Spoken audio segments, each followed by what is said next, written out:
Inside New Orleans Sports with Eric Asher is underwritten by... At Villeries Florist, we deliver the magic of flowers 7 days a week to the North Shore and South Shore in the New Orleans area. Whether it's for birthday parties, baby celebrations, Villeries provides colorful floral displays for all. With a store full of fresh-cut flowers, exotic tropical flowers, orchids, roses, and even fruit baskets, our goal is to make your vision a reality. Villeries Florist, proudly serving Louisiana since 1969. Dave Miette Insurance Agency. Auto, home, flood, business, 504-556-0809. Dave Miette, INSagency.com. For over 48 years, Southern Tires and Auto Repair has provided services across the New Orleans metro area. Southern Tires offers a range of tires for all vehicles and ATVs. We also have a full suite of auto repair options, including brake repair, rim repair, custom exhaust, steering and suspension, tire siping, and so much more. Southern Tires and Auto Repair, 2550 Hickory Avenue in Metairie. CNC Drugs is a family-owned pharmacy that's been serving Southeast Louisiana for over 50 years. Whether you need help taking care of an elderly family member, a growing child, or even a pet, CNC provides patient-centered care for your entire family. CNC Drugs, large enough to serve you, small enough to know you. Locations in Mandeville and Araby.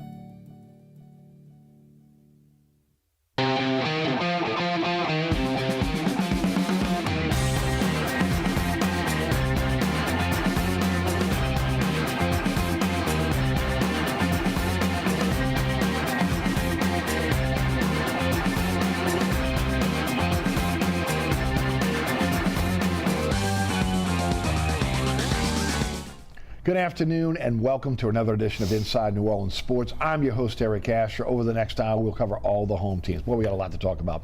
Saints getting ready to start their season. LSU Tulane starting this weekend. We'll maybe, again, touch on some of the other teams. Pelicans, if we have time. And one of the best we have in the city. One of the best we have in the state in terms of, again, reporting sports. Again, an accomplished author as well. Les East from CrescentCitySports.com and Saturday Down South joins us on the program today. Les, welcome to the show. Good to have you back, my friend. Before we get started, first I'll tell everybody about your fantastic book, and then of course where folks can follow everything that you're doing in terms of your writing. Yeah, thanks, Eric. Good to be back.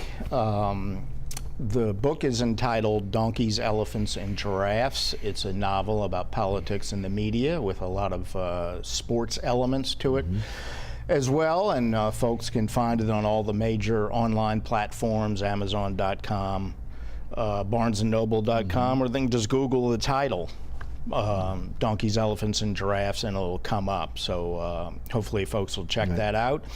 As far as the day-to-day stuff, of course, I'm writing for CrescentCitySports.com. It's been busy with all the teams, as you just mentioned. I just posted something yesterday on the Willie Fritz era at Tulane and how it fits in with the best eras of Tulane football. And then later today I'll have something up on the more geared toward this season and the opener Saturday night against South Alabama. And also I'm covering LSU for SaturdayDownSouth.com. That's picking up rapidly, especially with the marquee game of this weekend against Florida State in Orlando. So football's here. Yep, no doubt. Side note, you wrote the book. You're an author. Have you thought about doing another one?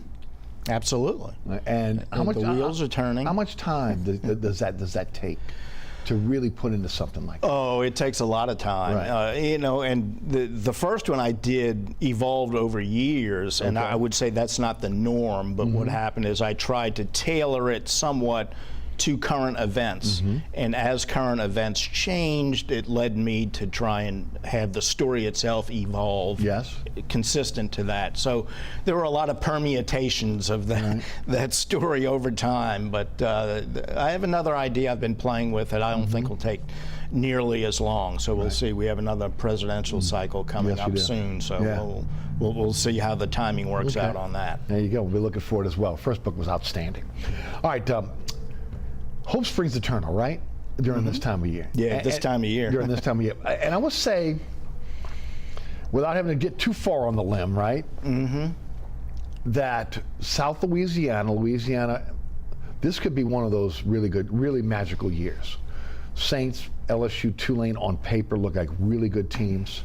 Southeastern looks like a really good team. When you look at you know, the schedules for the Saints, with the quarterbacks they're playing, you feel, if you're just looking at it, just, you know, without black and gold glasses on, you're saying to yourself, okay, this might be favorite them. Tulane's got a really tough schedule to start, but again, that conference is weakened.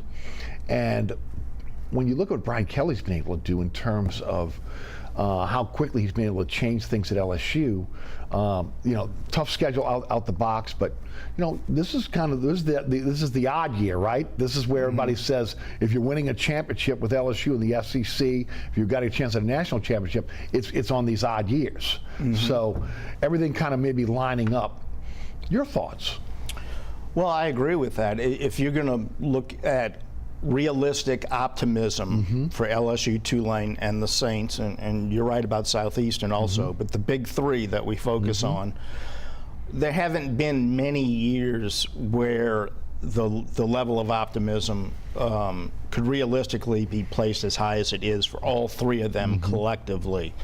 You're right about Tulane. With South Alabama and Ole Miss right out of the gate, that is going to go a long way toward determining their one-loss record. It may not determine their success necessarily, because they can still win the conference even if they don't do well in those first two. But we're going to have a much clearer perspective on Tulane after just 2 games.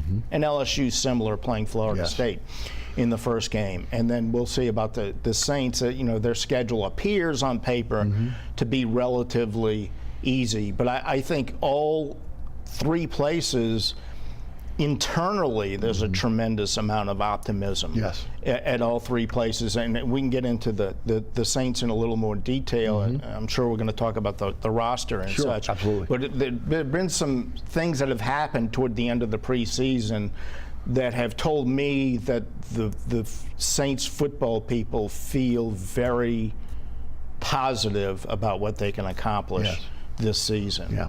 And certainly LSU's preseason number 5. Tulane's ranked in preseason, I think, for the first time ever.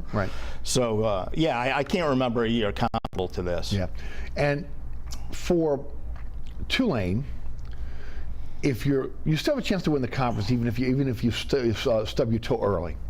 But if you're really looking at an opportunity to maybe be in the mix for, once again, for a New Year's 6 bowl, these first 3 games against South Alabama, Ole Miss, and Southern Miss are again, they kind of set up the rest of the season for you.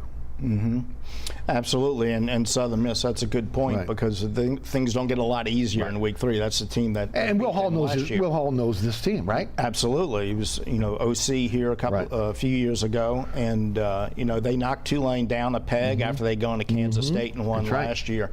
So yeah, those first 3 games, there may not be a team in the country that's got a first 3 game set that's as difficult as that one, and so, you know, we'll see where they are after those 3. But I think more than the one-loss record, though that's obviously important, I think how they replace Ty Spears with the running back by committee approach, how good this offensive line is, it could be outstanding. Could be, defense has to replace some key guys on the back end.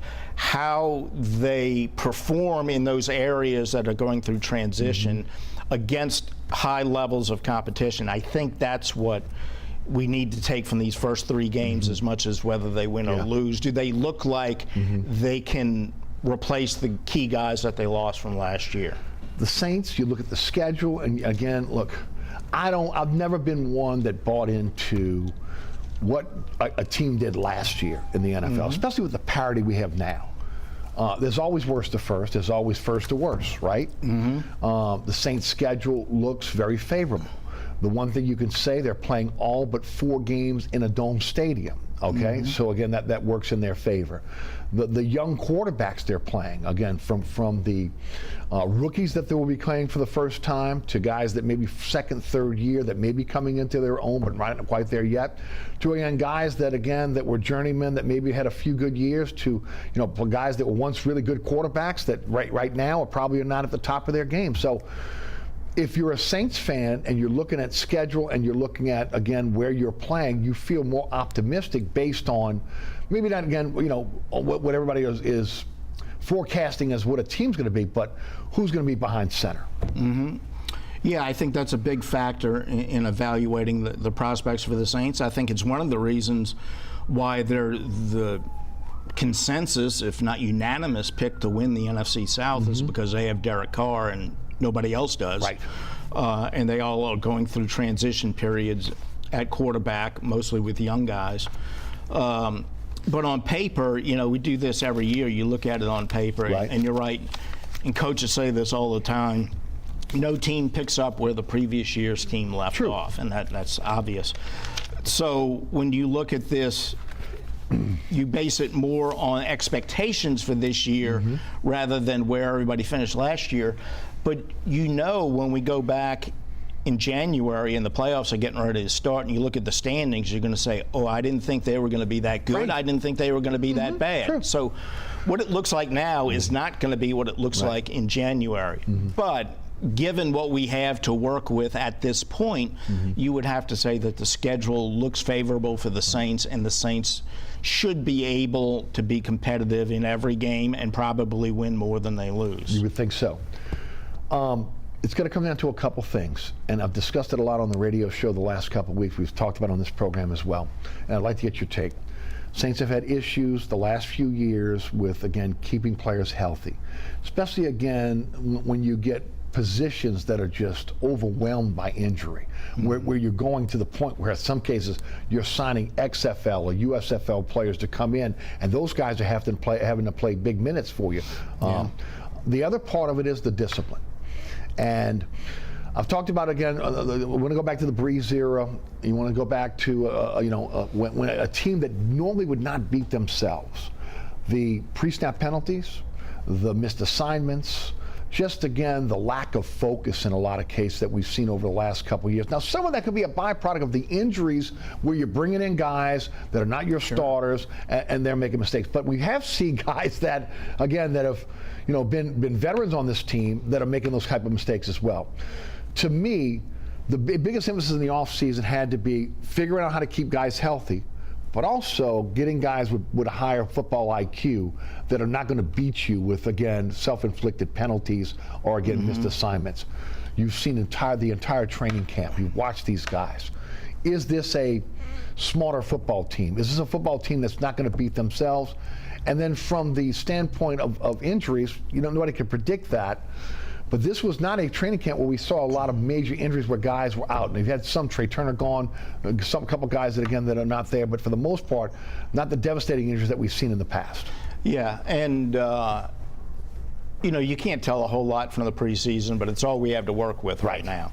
So as far as injuries, it was a good preseason in that regard. There were no really important players lost for a long period of time. Unfortunately, Trey Turner is going to miss the whole season. Some other guys, Traquan Smith, Taysom Hill, some others. Looks like Marshawn Lattimore will be ready for the opener. But some guys who are nicked up, but nothing major. So that's encouraging. So far, so good. And the toll that training camp takes on guys creates an opportunity for a lot of those injuries to happen. As far as the penalties, the one thing I would point to in the preseason is that the game against the Chargers was awful. They had, I think, 15 flags thrown on them. And the next week, Dennis Allen said they went through the cut-ups. They went through every single infraction. They showed the guys exactly what they did wrong and showed them how they can avoid getting that call the next time, and then they took that to the practice field. And then against the Texans, I don't know, they had 2, 3, 4 penalties, almost nothing. So that worked. Okay, the coaches approached it exactly the way they should have. And it worked with the players. They took the coaching and they made improvements. So that's a very positive sign. But until they start playing games for real, you don't know whether that's going to stick. But I would say the preseason was encouraging in both of those regards. Most of the reporters that I've spoken with throughout training camp have said this is a different vibe this year with Dennis Allen. And I used the substitute teacher analogy with him last year. You know, maybe again too much of worrying about Peyton, the ghost of Peyton, etc. It from the outside in, it feels different. You were there. Is it different? Yeah, I think it is.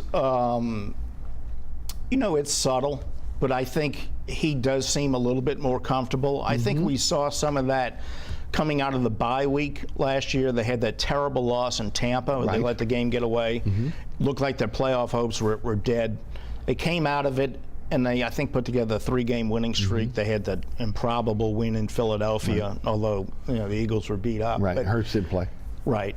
So, but nonetheless, I think during that time, late in the year, the terrible game at the end notwithstanding, I think he started to get more comfortable being Dennis Allen instead of being a Dennis Allen version of Sean Payton. Okay. And I think that's continued to build during the offseason. And one thing I'll point out is, with the roster cut down on Tuesday, there are 3 moves that really stood out. That was releasing Bradley Roby, which was a surprise. Right. Trading Will Lutz and keeping an undrafted rookie as your place kicker, and then getting rid of your incumbent punter and bringing in a 30-year-old rookie from Australia. And I'm not criticizing any of the moves, but those are not the moves of a guy who thinks his job is on the line this year. If you think I got to win 10 games or I'm out of here, you're not going to say I'm going to cut a 7-year kicker and keep a rookie and cut another veteran and cut a veteran cornerback who's played well. So that tells me, and Dennis doesn't make all those decisions on his own. It's the whole staff and football operations. That tells me that the whole football operations staff, from Mickey Loomis on down, feel very confident in themselves, but more importantly, very secure in what this team is going to be. And they're saying, all other things being equal, let's go with the young people because that's going to pay off down the road. Yes. They're not thinking, I might not be here down the road. They might not be thinking, a 7th-round pick for Will Lutz doesn't do me any good if I'm not in the draft room in April. Right. So they are very confident that this team is going to succeed and that they're all going to be here long term, and that was demonstrated in the roster decisions that were made, and I think we felt that through training camp, and you can't avoid saying that that all trickles down from Derek Carr. I would agree. That's where it all begins. It did, and he said something to Aaron Summers, and I'm paraphrasing here, after I believe the Chargers game or before the Chargers game, where he felt like he was more in control, and it just feels, again, from the outside looking in, it feels like a different vibe. He feels more comfortable. It seems like he feels more comfortable. Now, again, I hope we're going to see a more aggressive coach this year, okay? Yeah. There were some times last year where I felt like, again, maybe he was a little gun shy. So hopefully, again, that will change. But most people believe that the roster on paper has been upgraded. How do you feel? I think that's probably true, and I think part of that is that they've gotten younger. And so they have young, talented, emerging players, in some cases, taking the place of older, more experienced players, but ones who maybe were a little bit past their prime, or at least were no longer ascending players. So I think you can make the case that the roster is better. Again, the roster is only as good as the guys who are healthy enough to play on Sunday, so that's a separate issue. But,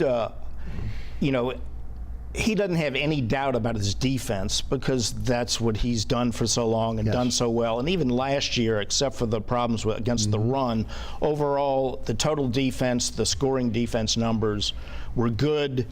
And they were very good on defense late in the season despite the injuries. So I think he's extremely confident in the defense. I think the special teams have been very good ever since Darren Rizzi and Phil Galliano have been here. Agreed.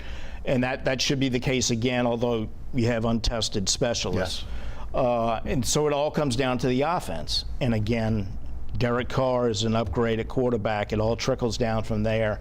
But I think the depth they've added at running back, I think the depth at wide receiver, if Mike Thomas is able to play a whole year, and I think potentially it's an outstanding offensive line as a starting unit. Now, every team in the NFL has depth issues on the offensive line. The Saints are no different.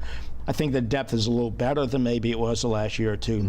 But if they keep those 5, and I'll throw in James Hurst, I think they have 6 starters with Pete and Hurst Do you at think left guard. Pete or Hurst will start? If I had to guess, I would say Hurst would be out there for the first snap against Tennessee. But I think they're co-starters, and they have 6 legitimate NFL starters, which is very good.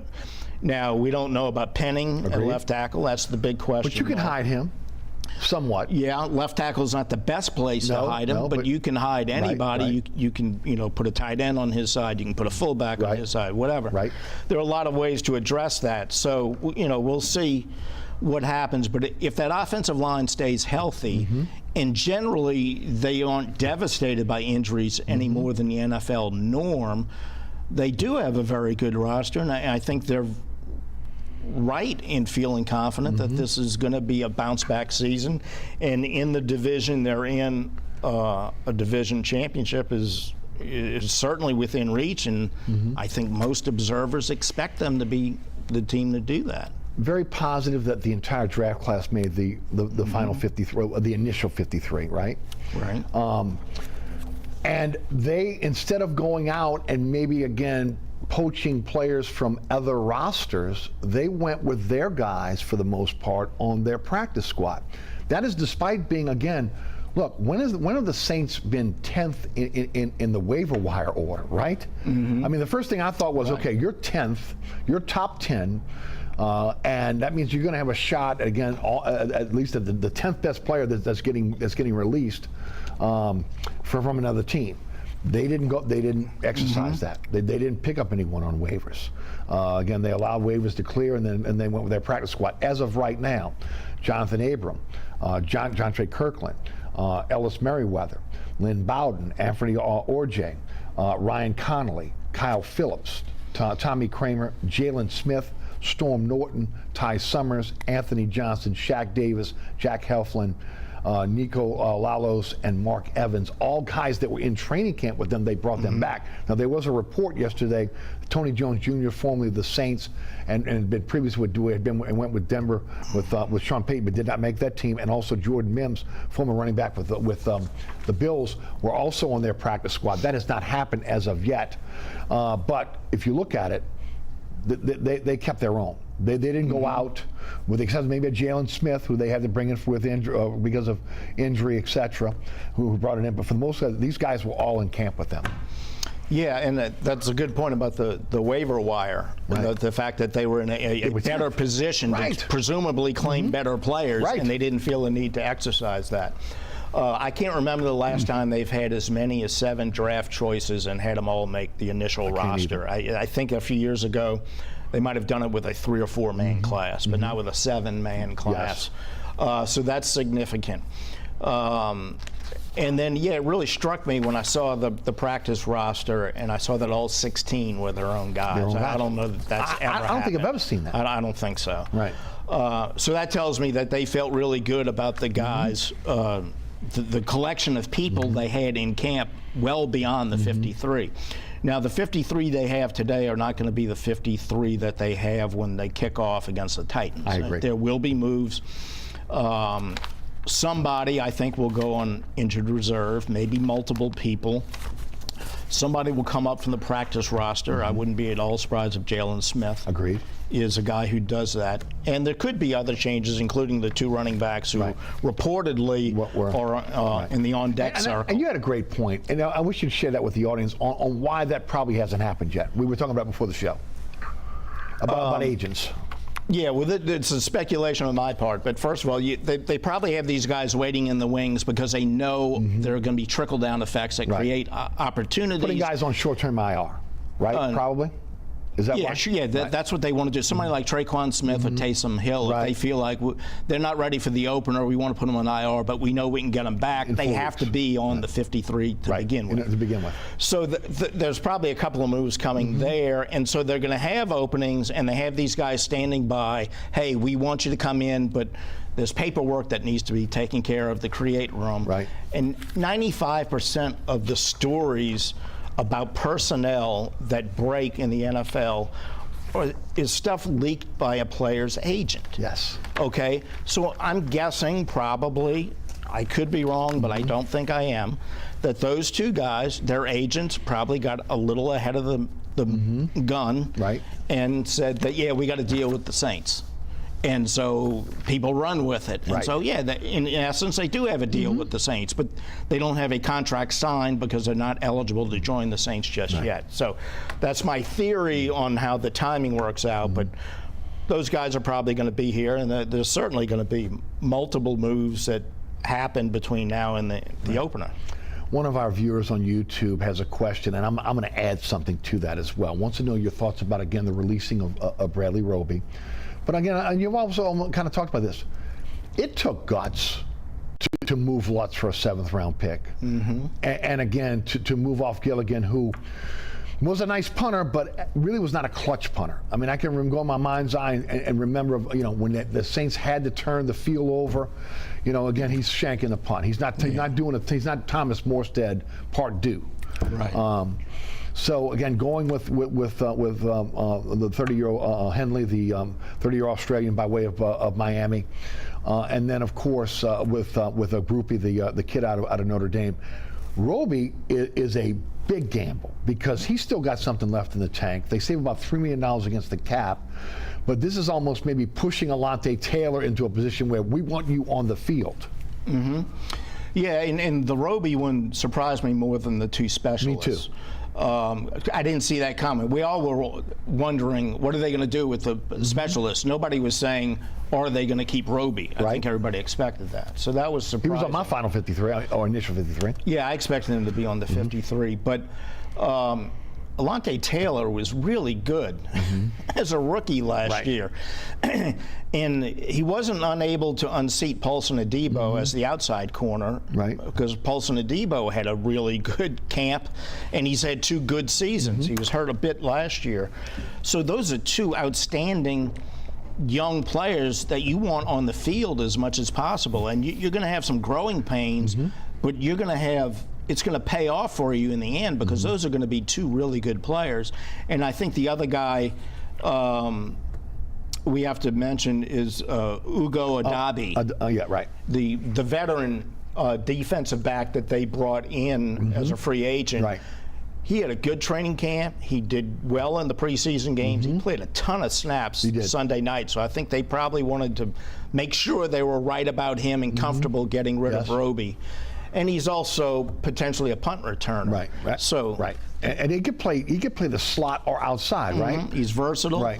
And maybe a little safety if you need it in a pinch. Oh, absolutely. I think he can play almost any position in the secondary. So I think, we focus on the young guys, and rightfully so, and Taylor might be the starting slot corner, but Adabi factors into that quite a bit, I think. And it wouldn't shock me if he started at slot corner. 100% agree. So all of that factored into it. So, yeah, it took guts to do it. But again, that gets back to the security I mentioned earlier. They're comfortable saying, no, this is the right move. I'm not going to worry about, what the expectations were, what the perception of the risk with these young guys. We're not going to worry about any of that, because we trust what we've seen, and we believe these guys are going to help us win this year. I am really impressed with. I'm one that kept saying they got to go out and get another veteran wide receiver. Okay, but I've kind of backed off on that, because Shaq Davis looks like he's got a great upside. Jontre Kirkland has a great upside and has the ability to return punts and kicks for you. And even a guy like Lynn Bowden out of Kentucky, again, another SEC player. You add those again with your wide receiving core now, which again is pretty young when you talk about Olave and also Rashid Shaheed to go along with Kirkwood. You got A.T. Perry made the roster, obviously as a 6th-round pick. I'm excited about this, about the future of the wide receiver position if these guys can develop. Yeah, I agree on all of those guys, and you know, not to be negative, but they have so many of those guys now. Even if there were to be a recurrence of injuries at that position, they are better equipped to go down the pecking order and still have competent players compared to the last couple of years. Yeah. When you got past the first 4 or 5, you had nothing. Right. Now you may go 7 or 8 and still have somebody who at least has shown potential. I think Shaq Davis had one of the most impressive preseasons of anybody I saw. Again, I don't put too much stock into that because that's not what they're going to be doing on Sundays. But he's really big. He makes contested catches. His statistics in college at an HBCU, granted, but nonetheless, they played pretty good football, and he had outstanding numbers. So, and if he had been the draft choice and A.T. Perry had been the undrafted, those two might have flipped because they had similar type preseasons. They're similar type of players. Lynn Bowden, I thought, had a very good preseason and could have made the 53-man potentially. Shaheed was hurt, but I think they're expecting him to have a big season. Olave's got Pro Bowl written all over him. Thomas is healthy at this point. If Traquan starts the season on IR, he's probably going to be in the mix at some point, and I've probably overlooked. Kirkwood, A.T. Perry, the other two. Kirkwood is a guy they've liked. He's made plays here in the past. He's familiar with everybody. And so, yeah, they have the best depth they've had at wide receiver in a few years, no question about it. And then I do want to talk about the red zone, and you and I have discussed this on the radio show as well. The guys they could put out, where they struggled in the red zone last year, right? Maybe been kind of a struggle since Breeze has retired. You can say maybe the first game of when Jameis was here, and of course they against Atlanta last year, and then of course the first few games when Peyton had him on the leash, right? They weren't doing that. But you can throw Taysom Hill out there right now. Okay, you can throw Jimmy Graham. You got Thomas, Olave, Shaheed if you'd like. Derek Carr. Alvin Kamara, you got Jamal Williams, who last year was again the touchdown leader. So all of a sudden they go from a team last year where you're saying they're getting 3s instead of 7, and I think you feel much. I think they've looked at that and they've upgraded their red zone offense. No question, and I don't think he even mentioned their starting tight end, Juwan Johnson, who led the team in touchdown catches last year. Right. Great point. Yeah, Sunday night we saw that throw to Jimmy Graham for the touchdown. That's exactly why Jimmy Graham was brought here. It might be the only thing Jimmy Graham has to offer. That or third down, right? Maybe third down, same and thing. Third down, and he made a contested catch for like a 24-yard gain also. So we saw, and Dennis Allen said this after the game, he started to see, and this going back to L.A., he started to see the vision of Jimmy Graham that he had. And that red zone short yardage situation is exactly where he can still be productive for this team. But you're right, they have so many weapons down there. I mean, Taysom Hill is one of the biggest weapons in the NFL in short yardage and red zone situations. But Jamal Williams, as you mentioned, that's on top of the guys they already had, like Kamara and Thomas and Juwan Johnson. So, yeah, and you add Derek Carr to the mix, and the ringleader in the middle of it all. So,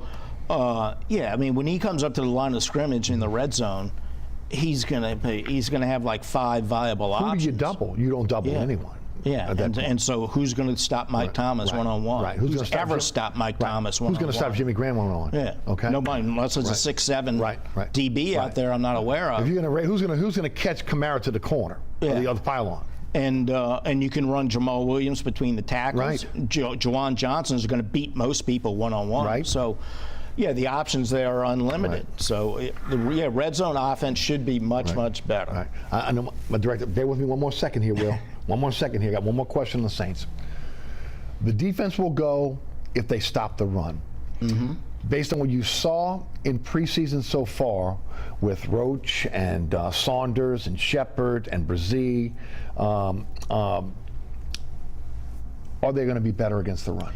I think they should be. I think Kylan Saunders was an excellent pickup He's been very impressive. I don't think Nathan Shepard has stood out as much, but I think he still could be a solid contributor in there. Malcolm Roach, I think, is continuing to develop. We saw some flashes of brilliance from Brissy in the preseason, and he may be more of a force in the backfield in addition to slowing down the run game. So, yeah, I think they definitely have the opportunity to be better, and I think Jalen Smith has a chance to be a factor at linebacker and maybe take some of the attention off of Pete Werner and Demario Davis. So, yeah, I think they have some pieces there that can make them better against the run, and they certainly need to be better against the run. I think that were they second to last in the NFL last year. That was the biggest drop off when you talk about the team.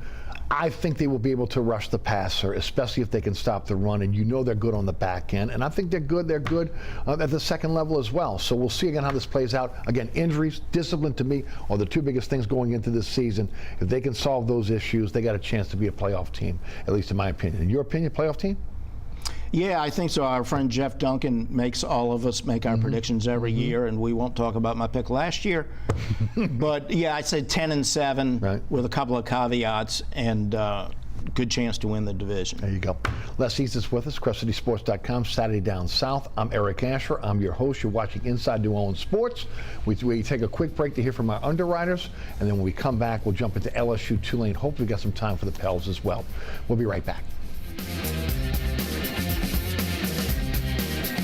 Burkhart's Air Conditioning, Heating, and Refrigeration has been family-owned and operated since 1989. Burkhart has energy-efficient solutions and offers brands such as Mitsubishi ductless AC units and Amana, the only manufacturer with a lifetime unit replacement warranty. Burkhart's offers maintenance bundle packages that include servicing your AC, generator, and tankless water heater. For more information on the services Burkhart's provides, visit acpromise.com. Burkhart's Air Conditioning, Heating, and Refrigeration, providing comfort for life.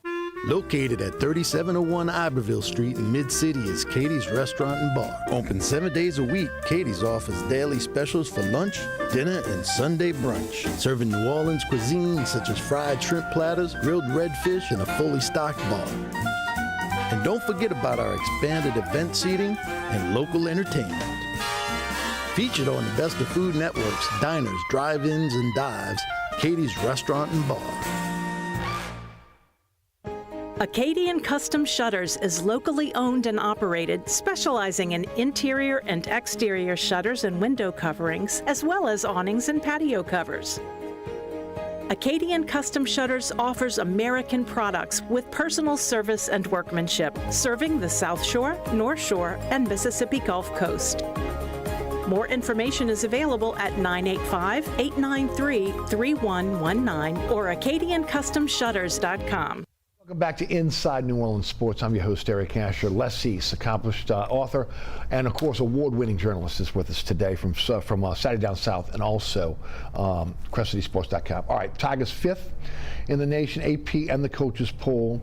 Huge game against Florida State. Thankfully, again, for those in Florida, they didn't get the devastation from the hurricane. Looked like at one point Tallahassee was going to get it, Orlando was going to get it. Looks like the game is going to go full bore here. Some changes for LSU going into this now with two guys maybe you thought you were going to have, and John Emery, who's unavailable for now the third consecutive season for an opener, and Mason Smith, who has to serve the suspension. But this is a very good football team on paper. Talk about the LSU Tigers. Well, there's no question, and you can certainly justify the number 5 ranking preseason. You know, the two guys you mentioned, that's significant. You know, Mason Smith unfortunately got hurt on the first defensive series in the opener against Florida State last year, and they have high hopes for him being one of the most dominant defensive linemen in the SEC. He's going to have to sit out this game, but Brian Kelly talked on Monday about the depth they have at defensive tackle, and I think for one game they can probably get by. They don't necessarily have somebody who can be as dynamic as Mason Smith, but they have guys that can hold up against the run, and they can find their pass rush elsewhere. with certainly Harold Perkins and others. So I think they can withstand that. They'd be better off with him than without him. But for 1 week, I think they can do okay. John Emery, you know, they've kind of gotten used to not having John Emery all the time. So and they got a stable of backs. They got 8 running backs who are legitimate. Right. I don't think they want to use one of the freshmen necessarily, but with Noah Kane and the kid from Rummel, Logan Diggs who transferred from Notre Dame, and Josh Williams, who's probably their best running back last year. Right. So they're fine there. Right. They have a stable of running backs. Although the freshmen, Holly and Jackson, they're going to be really good. Yeah, I think they'll be factors over the course of the season. I just don't know whether they're going to turn to them in this particular game. But yeah, they should be able to get by the absence of those 2 guys for this 1 week. And Smith will be back next week. We don't know about Emery. His situation's a little more fluid. I was surprised that Brian Kelly talked about, because I had mentioned this on the radio show, I thought we talked about last week on TV here as well, that I felt like Mason Smith was going to be on a limited snap count anyway, come back first game, etc. And Kelly kind of talked a bit about that this last week or early this week, where again that he's not 100% yet. Right. So again, you hate to see him not be in a game against Florida State, but I don't think he's playing 80 snaps. No. In fact, I believe the injury was something that developed during camp. I don't think it's related to the knee surgery. But I think Kelly even said on Monday that he would have been designated as questionable if he hadn't been suspended. So, you know, I assume that he would have played. But you're right, he wasn't going to play a ton of snaps, and there would have been a risk of aggravating the injury if he did. So that there may be a small silver lining to that particular situation. But you hate to lose a player of that ilk, no matter what. Well, absolutely, especially against a team that's as loaded as Florida State is. So, but that's unfortunate. But they have depth. Yeah, they have depth at defensive line. In fact, you know, when he's there, a lot of people think they have the best defensive tackle. You know, with Mekhi Wingo. They have the best defensive tackle tandem in America. And with Guillory and others, they have Jefferson, Lee, Guillory, you mentioned all kinds of depth. So ridiculous depth. You're better with him than without him, but you're still very good, and for 1 week you can get by. How do you think, and I've asked this question, and we talked, how do you think they utilize Harold Perkins this year? They want him to be more of a linebacker than being the guy that's all over the field. They've got him right now, at the mic. How do you think he will be utilized? I think he's going to be Harold Perkins. I don't think you can put a traditional label. See, I don't either. He's listed as a middle linebacker, and he will be primarily a linebacker, but he is going to move around. He's going to rush from the outside. He's going to play in pass coverage. He's going to rush from the inside. He's going to defend the run from the inside. And what they're going to do is they're going to move him around constantly, trying to find the best matchup, because there's probably not one person in America who can block him one-on-one. And if they can find a weakness or force them to put 2 significant assets on him, that's going to help other players make plays. So I don't think he is a guy you can put a label on. Okay. The big question for this team is the secondary. And again, you know, DBU, a lot of people again, you know, saying this is not DBU anymore. Zy Alexander comes over from Southeastern. He's one of your starters. They thought Deuce Chestnut from Syracuse was going to be the guy. He's not right now. They brought Sage Ryan in at corner as well. They got Ashton Stamps, the kid from Rummel, who's getting some time here. Unfortunately, J.K. Johnson from Ohio State got injured. They got a lot of guys. The question is, are they SEC caliber?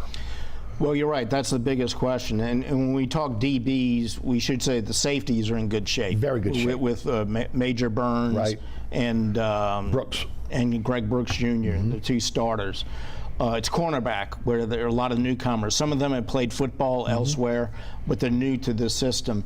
So that's the big question on the defense, maybe the biggest question on the team. And at cornerback, you could not have picked a worse opponent for game one. Right. For all these new cornerbacks, Right. this may be the best wide receiving group in the country at Florida State, and they have a quarterback who might be as good as LSU's quarterback, who's really, really good. Been there 6 years. Yeah, been there 6 years. So the cornerbacks are the biggest question mark. They're facing the biggest test they could possibly face in their first game. So that's the wild card in this game. If Florida State hits big plays in the passing game or consistently moves the ball through the passing game, LSU is going to have problems.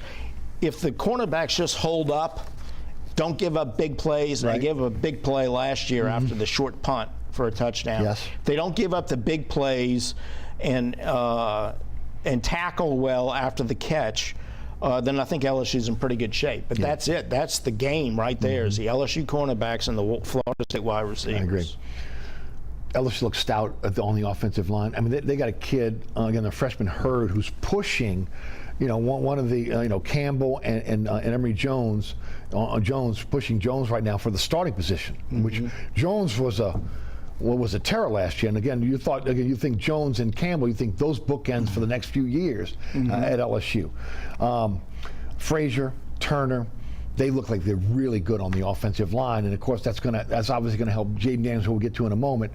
But that's where it all starts. Skill position players, they've got a lot of really talented players there, but it starts up front, and they look like they're pretty deep there as well. Yeah, they are. And think about it. Brian Kelly's first spring practice, his offensive line was horrible. Right. I mean, he wasn't shy about saying, I don't know where our offensive line is. They were trying to find 5 guys who could keep Jaden Daniels Didn't they play alive. 5 tackles at one point? They might have. And then during the summer last year, he raved about the progress they made from spring to fall camp. And then they went out and did not play well against Florida State in the opener.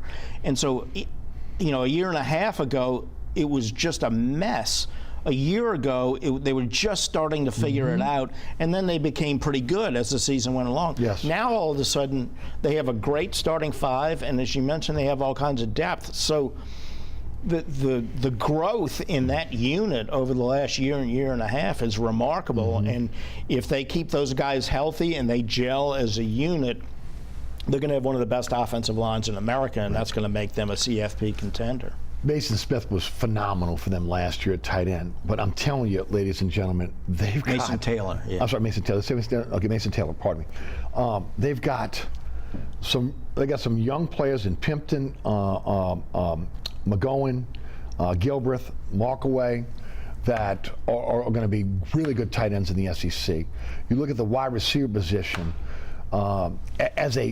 as a room, it may be one of the best in the nation. You mentioned Florida State; they're right there with them. Skill positions, and then we talked about the stable of running backs. They are set at the skill position in terms of speed, playmaking ability, right down the line. No question, and the tight end Mason Taylor, right? Jason Taylor's son, yes, was tremendous as a freshman. He's going to be one of the best tight ends in America.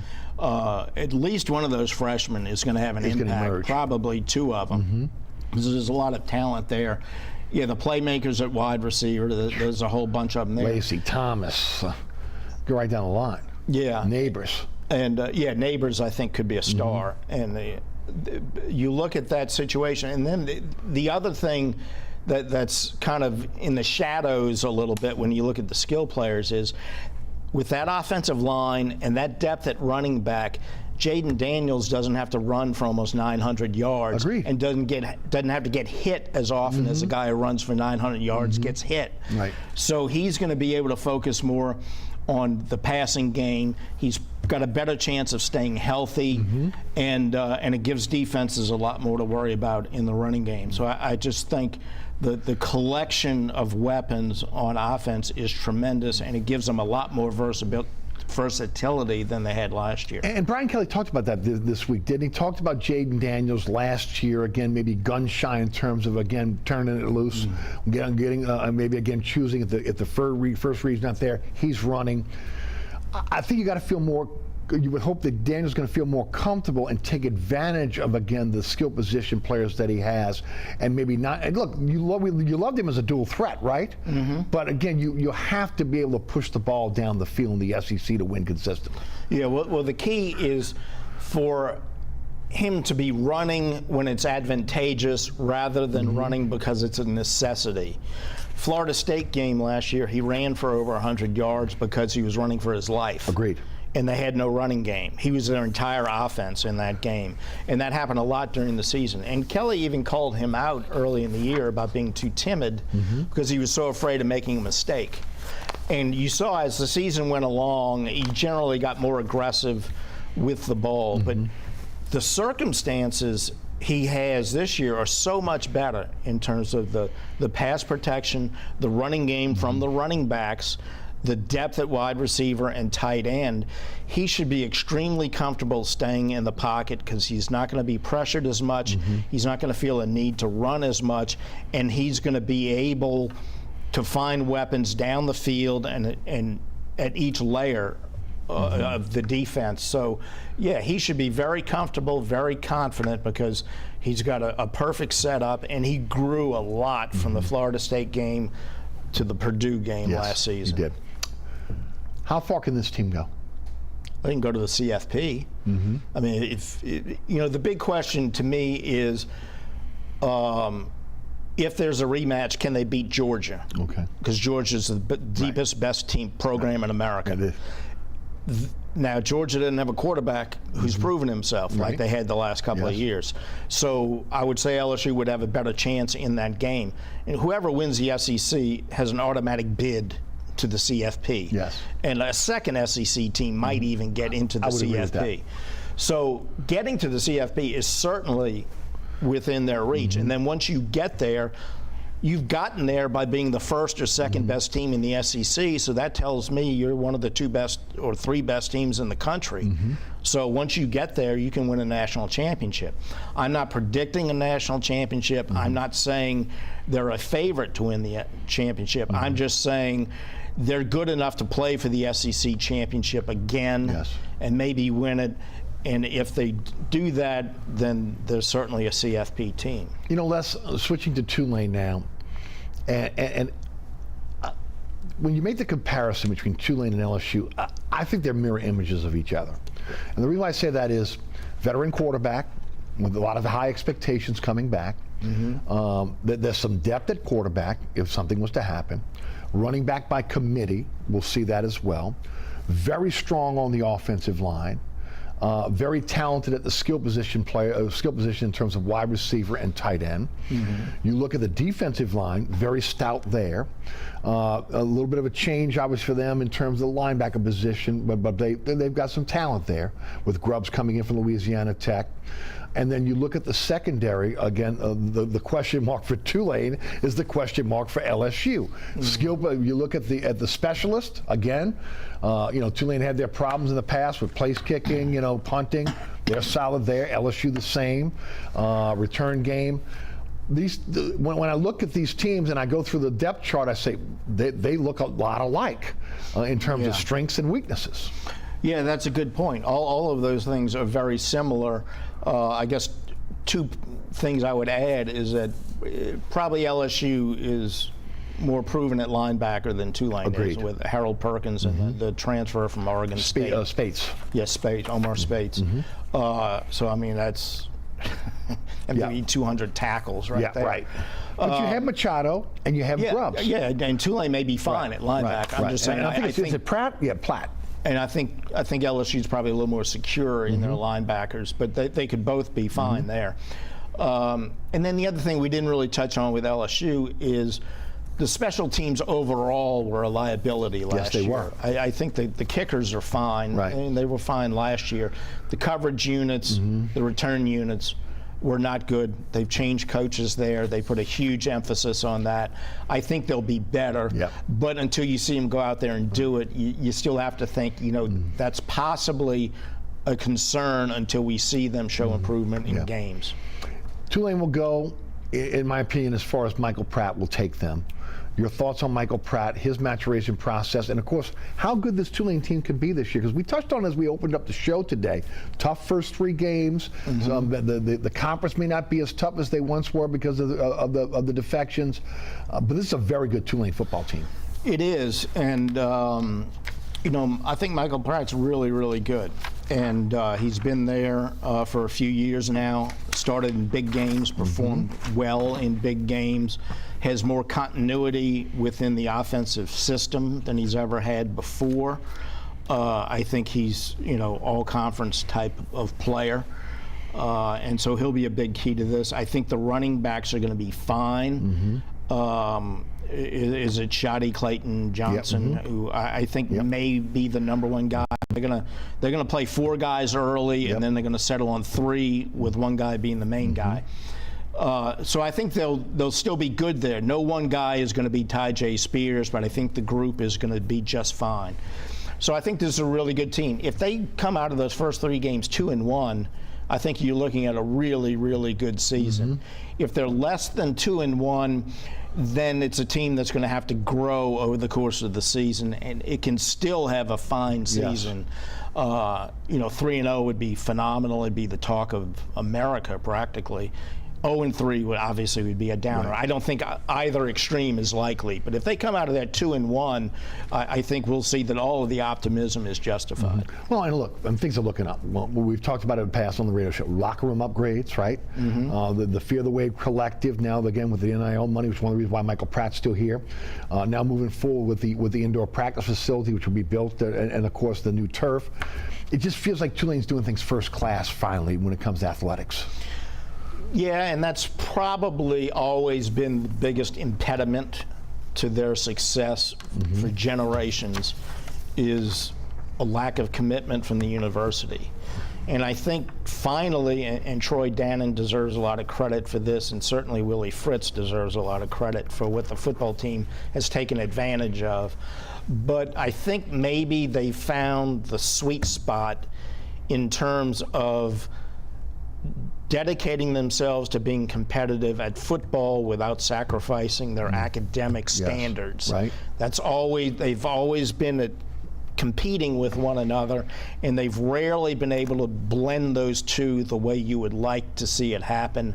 I think they finally figured that out. The commitment is there, and I don't think they've made sacrifices in order to make that commitment. This could be a really special year for football here in the New Orleans area, with again LSU, Tulane, Southeastern, all looking like again they could really have really good seasons. Absolutely, I couldn't agree more. Les, thanks for your time as always. Certainly appreciate Radio TV. One of my favorite guests. Thanks for being with us today. Thanks, Eric. Les East of CrestCitySports.com, Saturday Down South, and of course don't forget the book is Donkeys, Elephants, and Giraffes. There you go. We get it at where? BarnesandNoble.com, Amazon.com, or Google it, kids. There you go. Pick it up as soon as you can. Matter of fact, leave now and go get some. All right. I want to thank you guys for tuning in, as always, to our program. We very much appreciate it. Next week will be the 10th anniversary of our show. Unbelievable, we'll be on the air 10 years, and with the new season starting.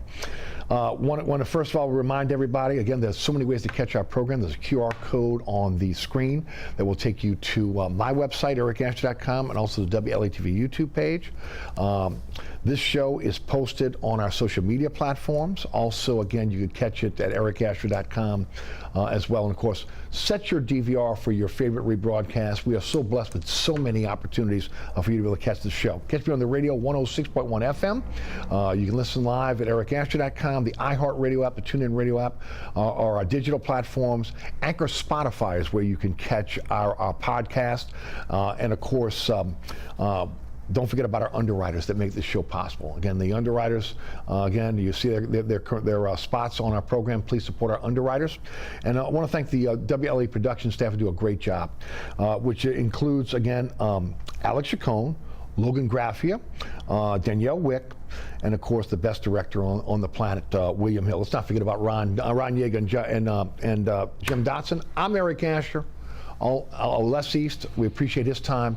We'll see you next week for another edition of Inside New Orleans Sports. Thanks for watching.